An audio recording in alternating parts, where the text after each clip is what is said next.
बिलासपुर तिलकनगर राम मंदिर के पास अरपा तट वर्धन योजना का बैचिंग प्लान आसपास के रहवासियों के लिए संकट का सबब बनकर रह गया है। काम पूरा हुए साल भर से अधिक समय हो गया, लेकिन यहां से दिन रात रेत, सीमेंट और गिट्टी के मिक्सचर का अवैध परिवहन अभी भी जारी है। प्लांट से उड़ने वाली गिट्टी और सीमेंट के गर्द से जब पेड़ों के पत्तों का यह हाल है, तो यहाँ के रहवासियों के स्वास्थ्य का क्या हाल होगा, इसका अंदाजा लगाया जा सकता है।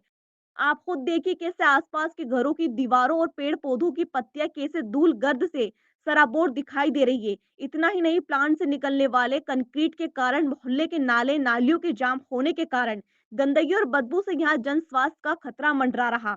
बताया जा रहा है कि करीब 1.5 साल से काम बंद होने के बाद भी यहाँ से मिक्स कंक्रीट को कंक्रीट रोड, लेटर और ब्लॉक बनाने के लिए सप्लाई किया जा रहा। पता नहीं क्यों नगर निगम और स्मार्ट सिटी लिमिटेड के अफसरों ने इस प्लान का काम अभी तक बंद क्यों नहीं कराया। आरोप है कि कलेक्टर के निर्देश के बाद भी भारी भरकम कंक्रीट मिक्सचर लोड गाड़ियां 24 घंटे निगम और समकरस सिटी लिमिटेड का टैग लगाकर यहां से बेधड़क दौड़ रहे हैं। लोग कह रहे हैं कि आखिर निगम और जिला प्रशासन के अफसर ठेका कंपनी को लाभ पहुंचाने जन स्वास्थ्य से खिलवाड़ क्यों कर रहे हैं, ये समझ से परे है। जबकि काम बंद होने के बाद इस प्लांट को बंद करा देना चाहिए। नदी के रेत के उपयोग से नियम के मुताबिक रोक लगाई जानी चाहिए। चल रहा है बता रहे हैं। धूल के कारण हम सभी रहवासी निवासी यहाँ के परेशान हैं। पूरे घरों पर, वृक्षों पर, पत्तों पर धूल जम जाती है। इसके अलावा हमारे अपने शरीर पे भी जब हम बाहर बैठते हैं तो शरीर पर भी धूल के कण आकर के जम जाते हैं, जिससे खांसी सर्दी का प्रकोप इस एरिया में बढ़ते जा रहा है।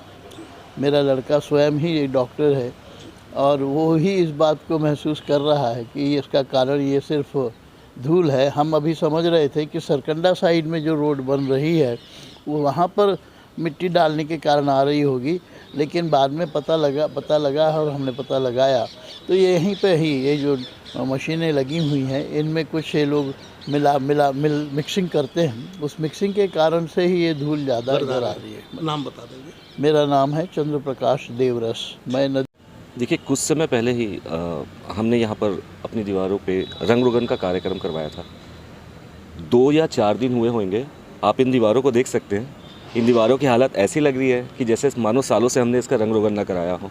यह जब से प्लांट यहाँ पर लगा हुआ है तब से इस तरह की परेशानी कंटिन्यू बनी हुई है। साथ ही साथ 24 घंटे, यहाँ तक कि रात के भी इनका जो मटेरियल सप्लाई का काम होता है उसकी वजह से भी पूरे धूल उड़ते ही रहते हैं। मतलब यहाँ काम खत्म हो गया है, सप्लाई इस एरिया की तरफ का पूरा काम खत्म हो चुका है। अब जो है उस तरफ का एरिया में काम चल रहा है, मतलब सरकंडा की तरफ में काम चल रहा है। जो सरकंडा की तरफ काम चल रहा है उसका भी यहाँ पर ही मटेरियल बनाया जाता है और यहाँ से ही बना करके मटेरियल सप्लाई उधर किया जाता है। नाम अमित राव भोसले। इससे दिक्कत ये है कि एक तो इसको लगे 3 साल हो गए और रात दिन का आवाज़, उसके बाद सीमेंट की धूल और ये रेती और गिट्टी की धूल, इसके कारण जीना दुश्वार हो गया हम लोग का। जब देखो तब पूरी धूल हमेशा रहती है, दिन रात चलता रहता है। ये अभी तो नहीं चल रहा है, लेकिन ये रात में भी चलता है। रात में नींद अलग डिस्टर्ब होती है, लेकिन सबसे ज़्यादा परेशानी है बच्चों और बूढ़ों को, क्योंकि जो धूल जाती है, धूल के कारण हम लोग इतने सालों से परेशान हैं। दुनिया भर की बीमारियां हो गई। किसी से शिकायत की आपने? सांस लेने की अभी आयुक्त को चिट्ठी लिखी है। अभी तक हम लोग इसलिए चुप थे कि चलो कोई विकास कार्य हो रहा है, शहर के विकास में अपन क्यों बाधक बने। ये कहा जा रहा है कि यहाँ से बाहर भेजा जा रहा है गाड़ियों को। हाँ, ये गाड़ियों को जब तक यहाँ पे काम हो रहा था तो हम लोगों ने इसलिए चलो भाई यहाँ का डेवलपमेंट हो रहा है बाहर करके भेज रहे क्या?